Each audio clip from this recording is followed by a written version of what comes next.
Banish, and in this video we're going to take a look at the first section in our chemistry unit, which is titled Describing Matter. So let's take a look. To start with, this is a flow chart of all the different things that we're going to talk about in these notes. We're going to look at how matter basically gets characterized, and it gets characterized into physical and chemical properties, which we'll spend some time talking about. Another important thing is how matter is classified, so we can break it down into things like substances and elements and compounds and molecules and atoms, and so that's how we kind of classify matter into specific categories. And then we'll also look at how we can combine them together to make up mixtures, and some mixtures are going to be heterogeneous and some are going to be called homogeneous. And we'll also take a look at solutions. So we'll be covering all of those over the course of this video. So to start with, what is chemistry? All right, chemistry is going to be the study of matter and how matter changes.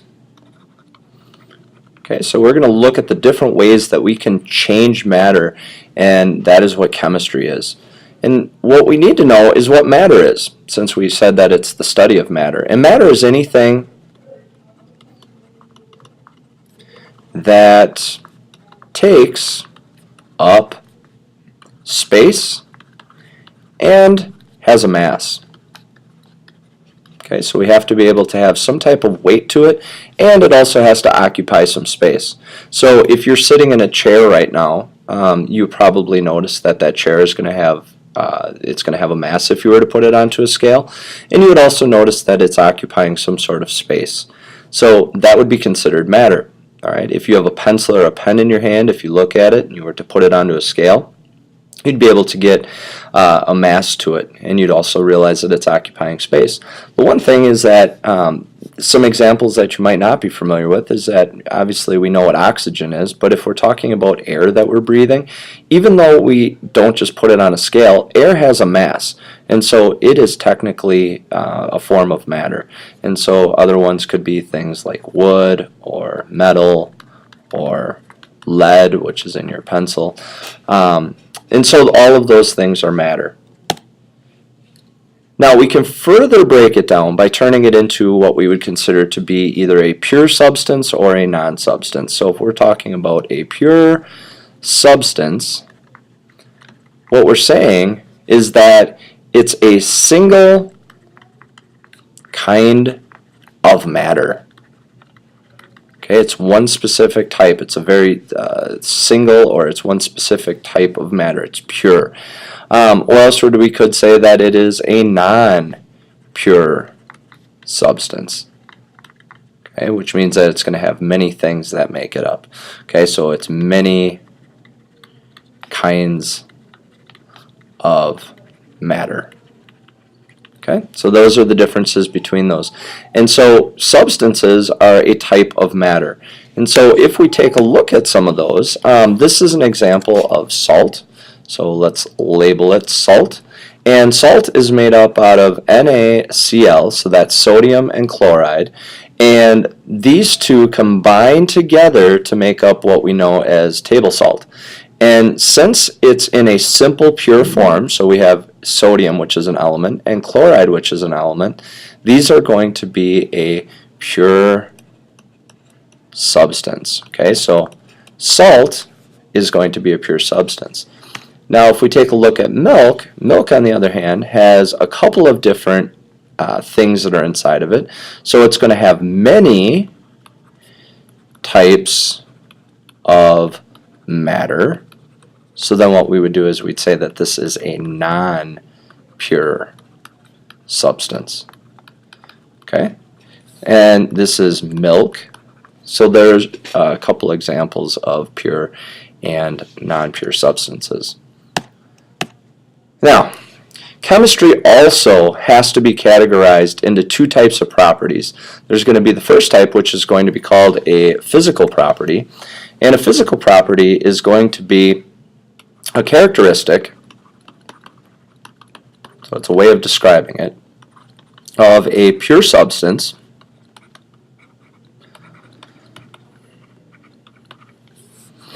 that can be observed without changing it into another substance. Okay? So when we're talking about this, we're ultimately saying that it's going to be the same material. It's just going to look different, whether it's going to be its texture or its color or its hardness. And so if we take a look at an example of this, water is a perfect example. We know that we can have water in a couple different forms. We know that we can have water in the form of liquid, okay, that we drink, water. We know that we can freeze it, and then we are going to have ice, or we can heat it, and we know that we can turn it into water vapor. Okay, and so there's three different ways that we can change this, but the whole time it is remaining that same consistent thing, which it is water. Okay, so we might be able to change the way that it looks, we might be able to change its appearance, its texture, its hardness, but ultimately this ice, we know that we can either turn it back into a vapor, or we can turn it into regular liquid, or we can keep it in the form of ice. So a physical property is going to be one in which we might change its appearance, but we can always bring it back to its original form. Another example is a chameleon. A chameleon is able to, when there are predators that are nearby, it's going to change its appearance, the way that it looks. It's going to camouflage itself for protection. And once the predator is gone, that chameleon is going to go back to having its original colors. And so again, it's an ability for it to change in its appearance without actually changing its overall makeup. And another easy example is a slinky. All right, a slinky, if you've ever played with one of these and put it down the stairs, you know that it will bend and it will turn as it's going down the stairs, but the whole time it is staying in its original form, which is going to be that aluminum metal type of slinky material. And so we know that you can change it and twist it and turn it, but ultimately it's still going to remain the same. The opposite of this is going to be physical properties. And a physical property is going to be one in which you have a characteristic of a pure substance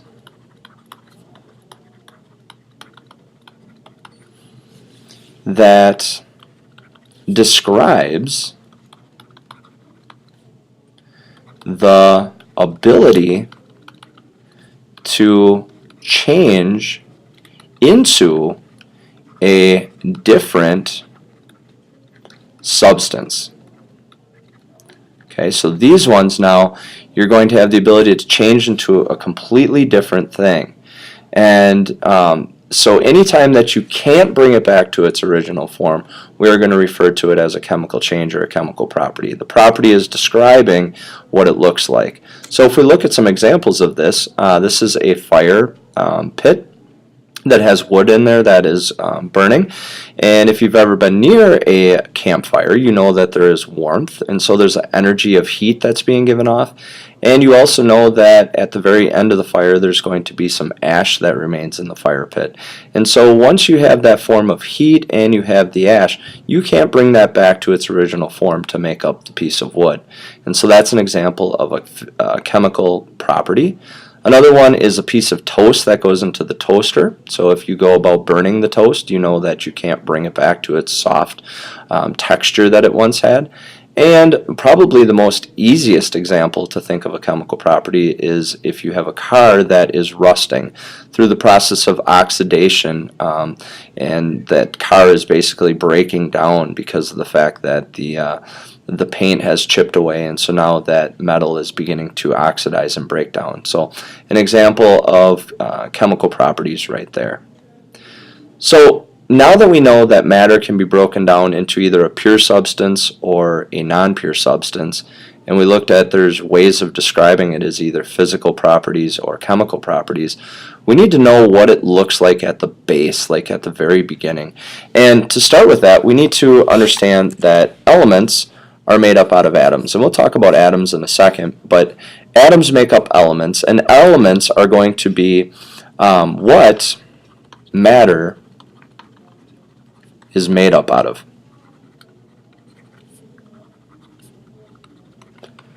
Okay, this is going to be the most pure form, so we're going to say that it is a pure substance that can't be broken down any simpler. Okay, so it's in the simplest form.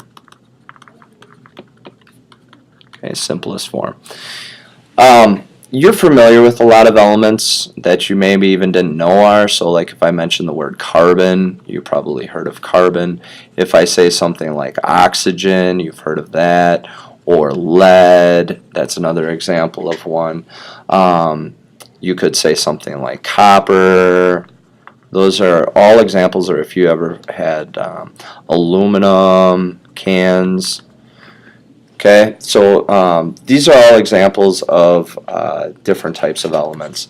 And so this light bulb has a tungsten type of wire in which the electricity is able to pass through. So there's an example of how we use the element of tungsten.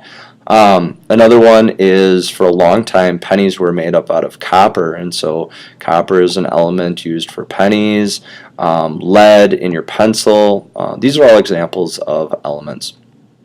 Now, as we had said before, elements and atoms are kind of working together, and you'll see that it starts at a very, very small level. So let's start by saying that basically an atom is small, very, very small. And in fact, if we were to take a look, you can see this is what an atom would kind of look like. It's just a general idea. You have things like protons and neutrons and electrons that make it up. And there's a nucleus that's going right here, which contains the protons and the neutrons. Those two are on the inside.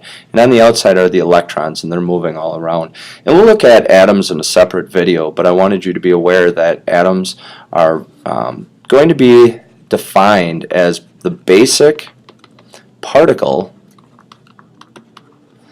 from which all elements are made. Okay, so you have to think of it in the sense that if we have atoms, I'll go down here with it, atoms make up elements, and I'll give you a few other terms here in a second, but understand that elements make up molecules and they also make up compounds.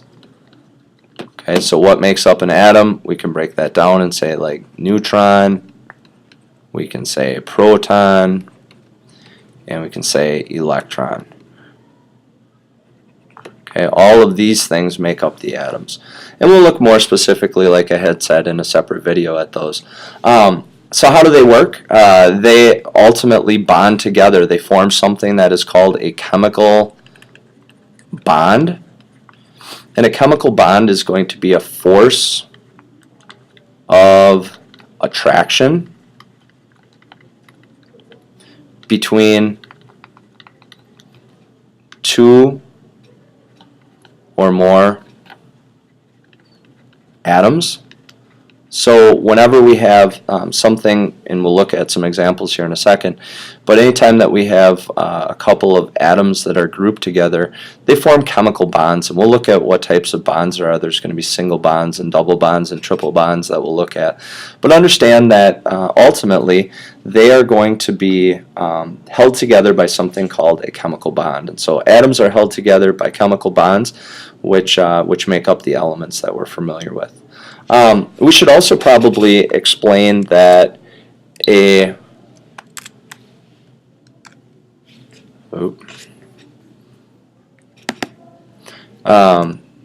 should probably also explain that a molecule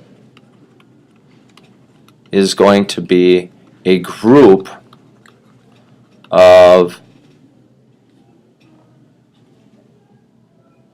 two or more atoms that are held together.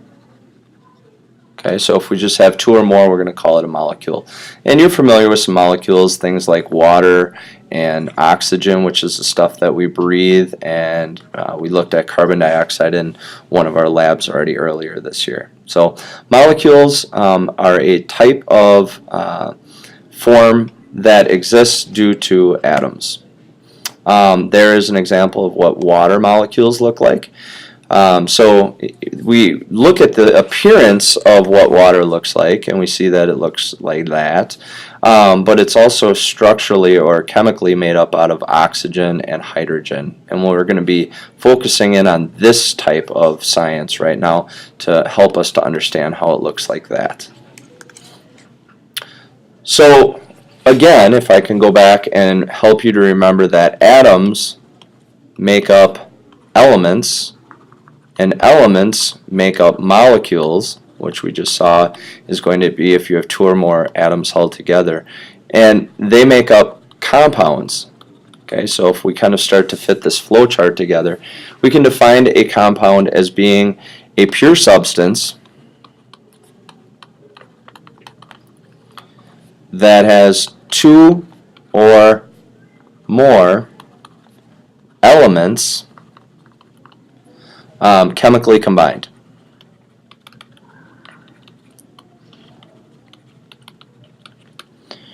And so if we take a look at what that looks like, for example, a snail has a shell that is made up out of a compound. Okay, so this shell right here is going to be made up out of a couple things. The first one is it is going to be made up out of calcium, and it's also going to be made up out of carbon. And if you tie in a little bit of oxygen, it is going to be called calcium carbonate. And so what we see is that there's the calcium and the carbon and the oxygen all working together to give us making up a chemical bond that exists, and so we would call that calcium carbonate. And so that snail's shell is going to be an example of it. When elements are chemically combined, they form compounds and having properties that are different from uncombined elements. Right? So we know that this element right here is going to be different than this element right here, and if this is going to be our oxygen, our O2, this is completely different. But when you start adding things together, what it does is it gives us something that looks like that. Mixtures are when you have two or more. So let's give a definition for a mixture. So two or more substances, which could either be elements or it could be compounds, and they are going to be together in the same place, but not chemically combined.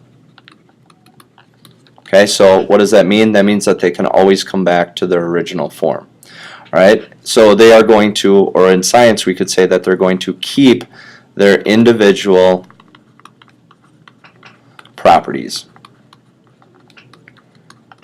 Okay, so let's look at what that means. That means that if you take soil, for example, inside that soil you can see that there's different parts. There might be some sticks, there might be some branches, there might be some leaves, but there's also the soil that's in there. And so together they make up that dirt that exists, but if we were to take it and separate it out, we'd see that there was individual parts that existed, and so we can refer to that as being a mixture. Someone that is swimming is going to be releasing carbon dioxide into the water. As they turn, they take in oxygen and then they blow out the carbon dioxide. And so we introduce terms that are called heterogeneous and homogeneous. So hetero mixture is going to be where you can see the different parts, and if we're talking about homogeneous, mixture, what we're really saying is that you can't see the different parts. Okay, and so this one right here is an example of a heterogeneous mixture because we can see that there are sticks. We can see that if there were leaves that were inside of there, we could see that there was maybe some grass clippings that are in there, but then we also have the dirt that exists. And so if you start to put all those together and you can see them, it is going to be a heterogeneous mixture. When we're looking at the water, you can't tell which part is going to be O2, which is the oxygen. You can't tell which part is going to be the CO2. And I'm sure that maybe there's some chloride or chlorine that's existing in that water as well. And so you can't tell the different parts because of the fact that they're so well mixed together in a homogeneous mixture. And so we refer to a homogeneous mixture as being a solution. Okay, and so some examples of solutions could be things like oxygen, or it could be something as simple as oxygen. That's a great example for it. Okay, so going back to our flow chart here again, you can see that matter is made up out of those physical and chemical properties. All right, we know that this one can always be brought back to its original form. This one cannot be. We learned that when we start at the very beginning, atoms make up those molecules and those compounds, and atoms make up elements which make up those compounds and molecules. We also know that mixtures are made up out of the heterogeneous and homogeneous mixtures. Again, this one being the one where you can see the different parts of it, and this one you can't see the different parts of it. So I hope that was helpful, and we'll talk to you later.